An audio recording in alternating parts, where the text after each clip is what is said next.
السلام عليكم ورحمه الله. كدايرين؟ لاباس عليكم؟ كنتمنى تكونوا بخير وعلى خير ان شاء الله، وهذا الفيديو لقاكم مزيانين.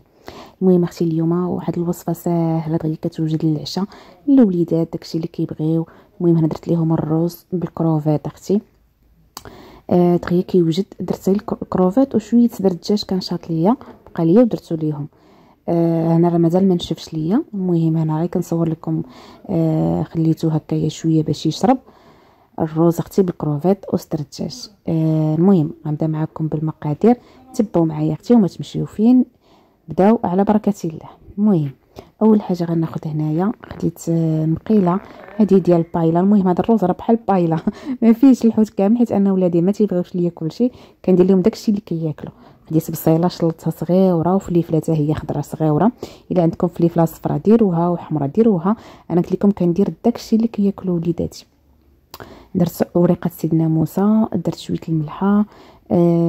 درت اختي شعلت عليه بعدا البوطه على نار مهيله، واحد معلقه صغيره ديال خرقوم عود اختي.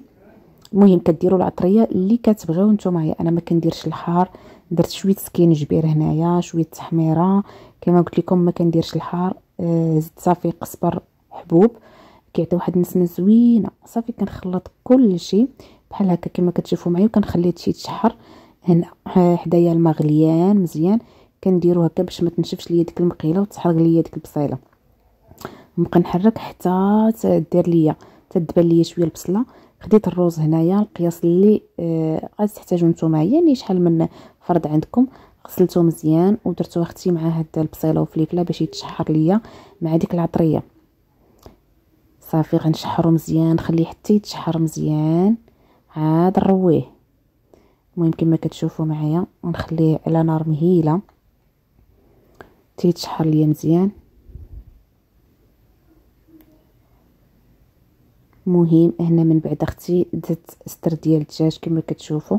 من بعد ما تقلى ليا الروز مزيان مع ديك البصله والفلفله ودخلت فيه العطريه مزيان، زدت صدر ديال الدجاج. تزيدوا ديال العدن زيتو اللي عندكم اللي متوفر، اكيد بغيتو تستغناو عليه استغناو، غير الحوت بركه. صافي وزدت الماء غليان كما كتشوفوا معايا، الماء غليان درته.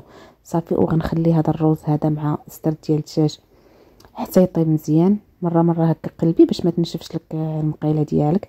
كما قلت لكم بايلا اللي ماشي بايلا اختي هذه المهم كل واحد كيدير داكشي اللي كياكل وليداتو، اكيد ضايع ما كنبغيوش، لهذا كنديروا داكشي اللي كيبغيو. المهم هنا من بعد ما طاب ليا دخلوا الطياب مزيان، زدت الكروفيت حيت راكم عارفين الكروفيت دغيا كيطيب. زدت قزبره ومعدنوس في الاخر هكايا وصافي. وغادي نزيد الكروفيت، راه كيبان لكم مازال ما تشربش. بيد ما زدت الكروفيت وخليته هكا واحد 5 دقائق صافي راه يكون تشرب ليا الروز، شرب ليا ديك المياه. صافي غنستفوه هنا كما كتشوفوا معايا. وكما قلت لكم هاد المقيله راه دغيا كتوجد، راه ما كتاخذش معك الوقت بزاف، ما كاملاش 15 دقيقه فاش كيوجد. كلشي كيطيب دغيا، الروز كيطيب دغيا، صدر الدجاج خلاص، كروفيت حتى هو ما نقولش لكم راكم عارفين. صافي زدت هنايا شويه قزبره ومعدنوس من الفوق كيعطي واحد النسمه زوينه. صافي وغنسد عليه غير يشرب ويشد راسو كروفيت ونطفي عليه. ايوا صافي اختي هانتوما باقي كيبقبق الطبق ديالي يوجد. عشيوه ساهله دغيا كتوجد، خافه نزربن. كنتمنى الفيديو ينال اعجابكم، وما تنساونيش من لي لايك البنات.